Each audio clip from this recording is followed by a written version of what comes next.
April 1943, Camp Hereford, Texas. The pencil shook slightly in the hand of Sergeant Joseph Morelli as he bent over a sheet of paper, composing words for his mother back in Sicily. It would take nearly 8 months for the letter to cross the Atlantic and reach her, but already he struggled to believe what he was writing. Mama, they feed us like we are guests, not prisoners. White bread every day, meat, vegetables, more food than we saw in 2 years of war. I cannot understand these Americans.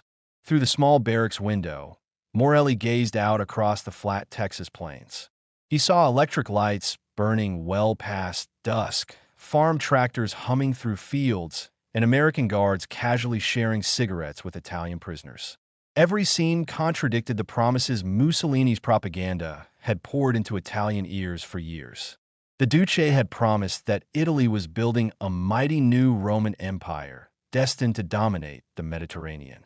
America, according to fascist radio, was weak, disorganized, and crumbling under racial division and capitalist greed. Yet here in captivity, far from the ruins of Europe, Italian soldiers were discovering an abundance they could hardly have imagined. The first wave of Italian prisoners had begun arriving in America even before Morelli's capture. Their journey had started months earlier in North Africa. In November 1942, following the Allied landings in Morocco and Algeria, tens of thousands of Axis troops found themselves trapped in Tunisia. For 6 desperate months, the Italian First Army under General Giovanni Mess fought without adequate supplies. Ammunition dwindled. Food rations shrank to a crust of bread per day. German allies increasingly treated Italian units as expendable, throwing them into hopeless defenses while keeping precious fuel and supplies for themselves. By May 1943, it was over. Surrounded, outnumbered, and exhausted, Mess' army collapsed. Nearly 275,000 Axis troops surrendered to the Allies, among them some 50,000 Italians who would soon be shipped to the United States. These men had braced themselves for the worst. They expected forced marches, brutal treatment, and perhaps death. But the reality awaiting them was something else entirely. The journey from defeat to revelation began in the collection camps of Tunisia. American efficiency immediately struck the Italians as something alien. Prisoners were registered with precision, examined by military doctors, and, to their astonishment, treated for illnesses and wounds that had long been ignored. For some, it was their first real medical care since the war began. Uniforms that had been patched and repatched until they were little more than rags were replaced with clean work clothes. But the greatest shock came at mealtimes. After months of gnawing on dry biscuits and watery soup, the Italians were served white bread, canned meats, coffee sweetened with sugar, and even chocolate. The sheer abundance felt surreal. Mussolini had painted America as starving and desperate. Yet here, even as prisoners, Italians ate better than they had as free men in their own army. The next stage of the journey was even more bewildering. The Americans did not waste ships on empty return voyages. Liberty ships, mass-produced cargo vessels that carried weapons and supplies to North Africa, returned across the Atlantic with human cargo instead of ballast. By the summer of 1943, as many as 30,000 prisoners per month were being shipped to the United States. For Italian prisoners, those 2 weeks at sea became their first systematic exposure to American industrial power. The ships themselves were marvels, assembled in weeks in American shipyards, while Italy could take months to build a single outdated freighter. On board, Italians saw technology that seemed futuristic. Radar equipment that they had glimpsed only on advanced British destroyers was standard even on American cargo vessels. But once again, it was the food that astonished them most. In the ship's mess halls, sailors ate fresh bread, unlimited coffee, ice cream made from onboard machines, and cuts of meat so plentiful that scraps were casually discarded. To men who had seen their families back in Italy survive on black market rations and potato peels, this almost careless waste was overwhelming. Some later wrote that it was the moment they realized Mussolini's propaganda had been lies. A nation that could feed its prisoners ice cream in wartime was not weak. It was inexhaustibly strong. By the time they glimpsed the American shoreline, Norfolk on the East Coast, or sometimes ports on the Pacific. Their worldviews were already unraveling. What awaited them ashore would only deepen the transformation. When Italian prisoners first set foot on American soil, they found themselves in a world that felt almost unreal. The disembarkation itself was a spectacle. Ports like Norfolk, Virginia, or sprawling docks on the West Coast spread across miles of coastline, alive with activity. In Italy, a harbor might hold a handful of ships unloading slowly by hand. Here, dozens of massive freighters docked side by side, unloading cargo with towering electric cranes that replaced the labor of dozens of men. The Italians stood in silence, watching. Trucks rumbled back and forth.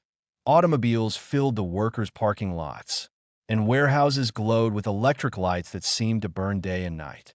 In fascist Italy, electricity had been reserved for the wealthy in cities. Rural villages still lived by candle or kerosene lamp. To these men, America already looked like another planet. From the ports, prisoners boarded passenger trains, not cattle cars. This shocked them most of all. They expected humiliation, standing crammed together, treated as livestock. Instead, they were guided into coaches with cushioned seats, wide windows, and overhead electric lights. Dining cars served meals on schedule, with clean plates and hot coffee. To men who had crossed Italy on wooden benches or open wagons, this journey into America's interior felt like being transported not just across a continent, but into a new century. As the trains rolled westward, the transformation of perspective deepened. Through the windows, Italians glimpsed towns where every house had electricity, farms with tractors plowing vast fields, and rows of automobiles parked outside small-town shops. In Italy, only the wealthy owned a car.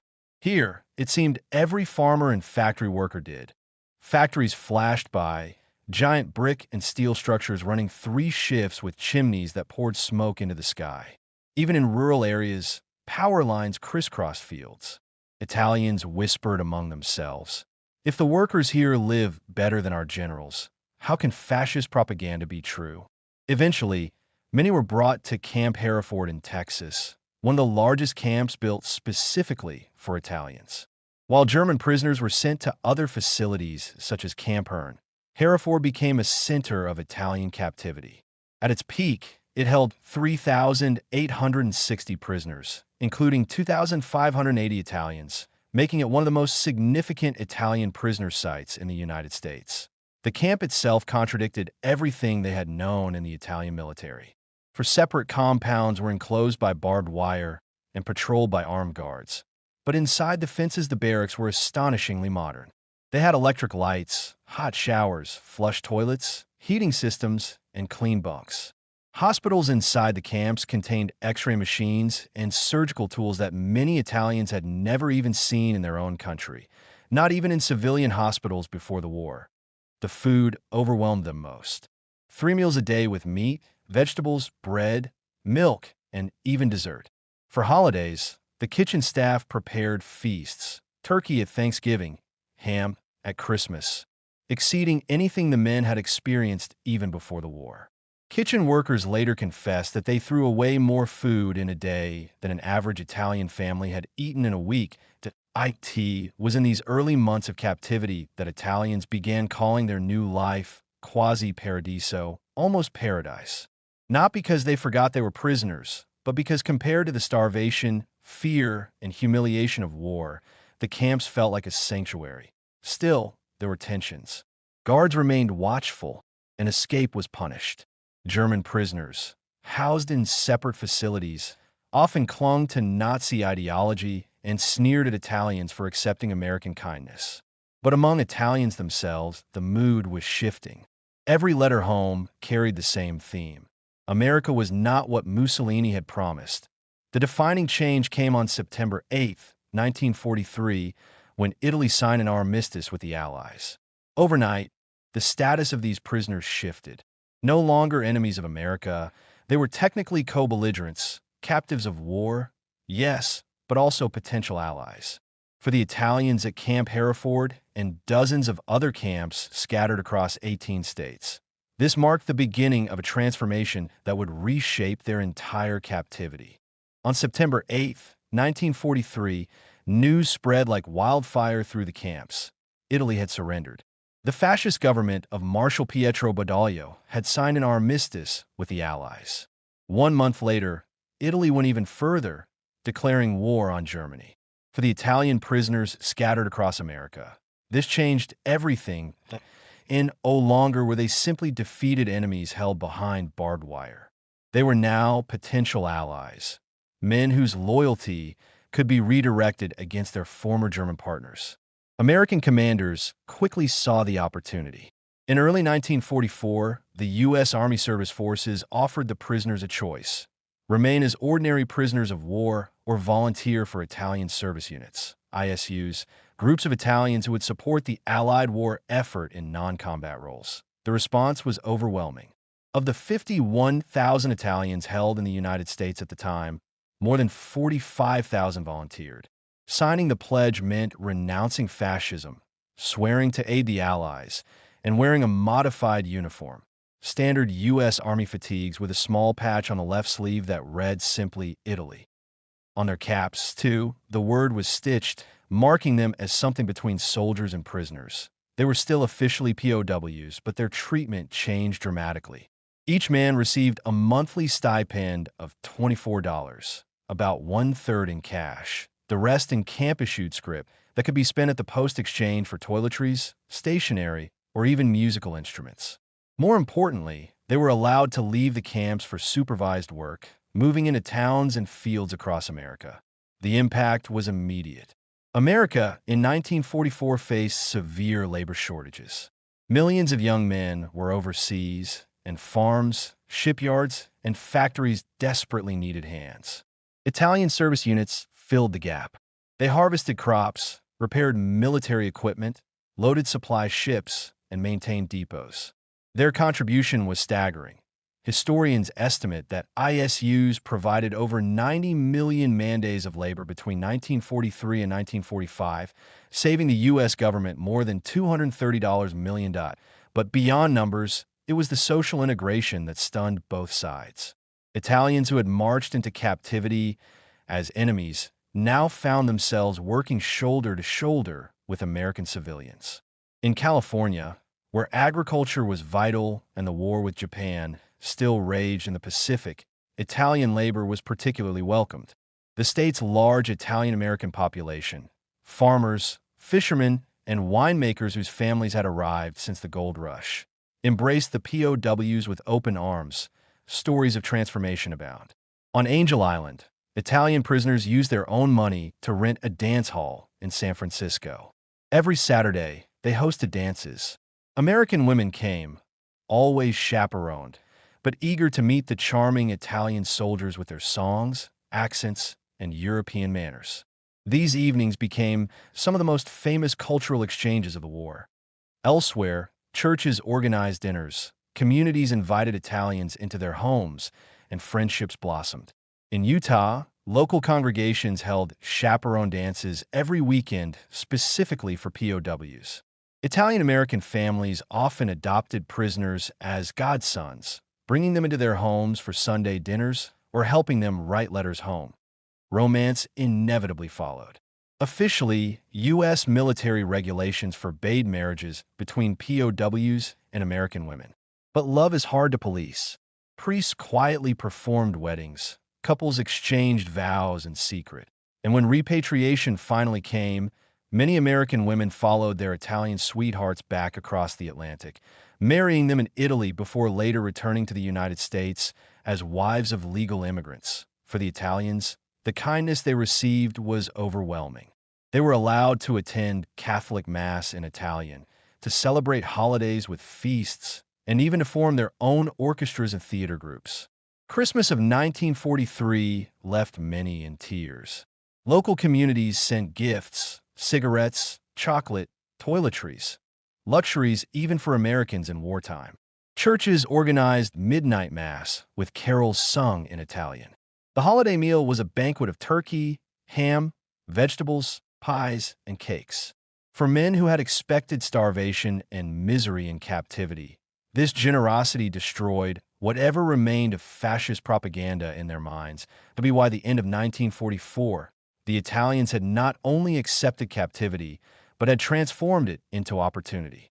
They learned English in camp-run classes, studied American history, took correspondence courses from universities, and picked up vocational skills that would later rebuild their homeland.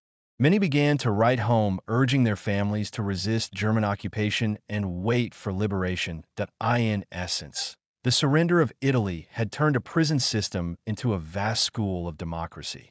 Italians were no longer just prisoners. They were partners in America's war effort, contributing to victory not through combat, but through labor, friendship, and cultural exchange. By 1944, the Italian prisoners in America had become something far greater than captives. They were bridges between two worlds. Their labor was vital, but their cultural impact and the relationships they built left an even deeper mark. Inside the camps, daily life transformed. With food and shelter secure, Italians turned their energies toward learning and creativity. The U.S. Army, recognizing the value of keeping men occupied, encouraged educational programs. Thousands of Italians enrolled in classes, English language courses, American history, mathematics, mechanical trades, and agriculture. Some even enrolled in university-level correspondence courses. Many prisoners who had left Italy barely literate returned home able to read and write in two languages. Camp life also blossomed with cultural activity. Italians organized orchestras, theater groups, choirs, and art workshops. At Camp Hereford and other large facilities, prisoners built stages, carved sculptures, and painted murals that still survive today. In some places, they constructed entire chapels from scavenged materials, decorating them with hand-painted frescoes and makeshift marble from painted concrete. These were not crude makeshift projects. They reflected the long Italian artistic tradition. Visitors, including American civilians, often marveled at the quality. Prison newspapers also flourished. What began as simple newsletters reporting camp schedules grew into sophisticated publications. Italians wrote articles about democracy, post-war reconstruction, and American farming techniques. These newspapers circulated between camps, creating a kind of intellectual network. The effect was powerful. Through first-hand experience rather than propaganda, Italians were learning about the principles of a free society. Meanwhile, outside the barbed wire, the prisoners' labor was indispensable. On farms, their work saved harvests that might otherwise have rotted. Italian units in the Central Valley of California witnessed farming on a scale that defied imagination. Single farms larger than entire Italian provinces, mechanical harvesters accomplishing in hours what would take weeks of manual labor. Italians were stunned to see truckloads of fruit discarded because of minor blemishes or entire fields plowed under to stabilize prices. In Italy, such waste would have meant survival for starving families. To them, it revealed just how far American abundance extended. In shipyards and depots, Italians worked tirelessly. At the Brooklyn Army Terminal, they loaded ships with supplies destined for the invasion of Europe. Some prisoners, eager to support the liberation of their homeland, scrawled messages on crates. Per Roma, for Rome, or Mort ai Nazisti, death to the Nazis. In maintenance depots, Italian mechanics used skills learned in North Africa to keep trucks, tanks, and artillery in working order. Each hour of their labor freed American soldiers for combat duty. The cultural exchanges that grew out of this work were extraordinary. Italian cooks introduced authentic pasta and pizza to American communities. What began as camp meals gradually spread into local towns, laying the groundwork for what would later become a multi-billion-dollar Italian food industry in America. In small towns, Italians taught locals to play bocce ball, a game that still thrives in community parks across the United States. Social life, too, expanded beyond camp fences. In Boston, where Italian service units were stationed at Camp McKay, initial suspicion from locals gave way to acceptance. Italians sang in church choirs, helped cook at parish festivals, and even introduced authentic Italian cuisine to second-generation Italian Americans who had never tasted food like their grandparents once made. Christmas of 1944 deepened these bonds. American civic groups, churches, and even schoolchildren sent care packages into the camps: soap, razors, chocolate, and cigarettes. Local choirs performed Italian carols, while Catholic priests held midnight mass in Latin and Italian. For men who had lost homes and families to bombing in Naples, Palermo, and Rome, this compassion was unforgettable. American guards often joined memorial services for prisoners who received news of family deaths, standing beside the Italians as mourners, not enemies. And then came the great turning point in Europe, June 6, 1944. When news of the Allied landings in Normandy reached the camps, the Italians erupted in celebration. Though these were technically their former enemies storming the beaches of France, the prisoners saw them as liberators who would free Italy from German occupation. At Camp Hereford, prisoners painted slogans on banners: "Viva gli Aliati!" "Long live the Allies!" Men volunteered for extra work shifts, loading supplies bound for Europe. When Rome fell on June 4, 1944, joy spread through Italian camps and Italian-American neighborhoods alike. At Camp Hereford, local communities and prisoners held a joint victory mass that drew thousands. Former enemies now prayed side by side, united in the hope of Italy's liberation. To be why the final year of the war, Italians had gone from feared adversaries to trusted partners. Their contribution was no longer measured only in man-hours or dollars saved, but in something deeper: a shared human experience. Through food, music, religion, art, and labor, they had woven themselves into the fabric of American life, even before the war ended. With the war's end in May 1945, the Italian prisoners faced a bittersweet reality. The camps that had once seemed prisons now felt, to many, like homes. They had lived in safety, enjoyed steady meals, formed friendships, and even fallen in love. But international law required that all prisoners of war be repatriated. Slowly, the long process of returning 51,000 Italians to a shattered homeland began. Repatriation was not immediate. America still needed their labor to complete the demobilization of millions of troops and to process the vast stockpiles of war material. Many Italians remained in the United States through 1946, working until ships were available to carry them home. When the time came, they boarded the same Liberty ships that had once brought them west, only now sailing back east, not as enemies, but as men forever changed by what they had seen. For many, the return was heartbreaking. Italy was in ruins.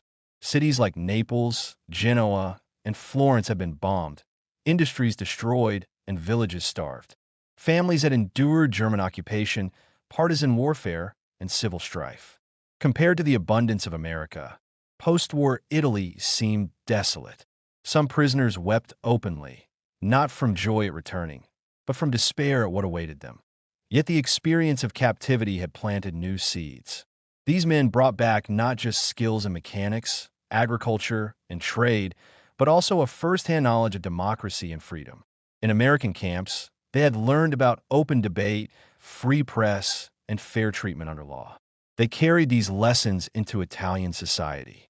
Many former prisoners became teachers, trade union leaders, or local officials, helping rebuild Italy on democratic principles. Historians have argued that the POW experience played a quiet but significant role in stabilizing post-war Italy and strengthening its ties with the West. For thousands of others, however, repatriation was only temporary. The friendships and romances forged in America could not be forgotten. Some Italians returned to marry American women who had waited for them. Others applied for visas and immigrated back to the United States, this time not as prisoners, but as free men chasing opportunity. By the 1950s, former POWs were among the waves of Italian immigrants who helped shape post-war American culture. Their legacy lives on in surprising places. Across the United States, chapels, murals, and sculptures created by Italian prisoners still stand, small monuments to creativity born in captivity. In Texas, The chapel at Camp Hereford remains preserved, its frescoes painted by POWs a lasting reminder of their artistry. In Utah, concrete statues carved by Italians still decorate local parks. In California, the traditions of bocce and authentic Italian cooking owe much to the wartime presence of these men. The human stories echo even louder. Decades after the war, American families still tell of the Italian prisoners who worked their farms, fixed their tractors, or taught them to sing Italian songs. Reunions were held in the 1970s and 1980s, when former POWs returned to visit the camps where they had once lived. Tears flowed freely as old men embraced the American guards and farmers who had treated them not as enemies, but as brothers. In the grand scale of World War II, the Italian prisoners in America may seem a footnote. Yet their story reveals something profound. Even in a time of global conflict, humanity can prevail over hatred. America could have treated its captives with suspicion and cruelty. Instead, it offered food, dignity, education, and friendship. The Italians, in turn, gave loyalty, labor, and culture. Today, their experience remains a lesson. War divides nations, but people, when allowed to meet as equals, can build bridges stronger than barbed wire. For the Italian prisoners of war in America, captivity became not just survival, but transformation. Their legacy endures in both countries, carried in memory, in culture, and the quiet conviction that compassion, even in wartime, can change history.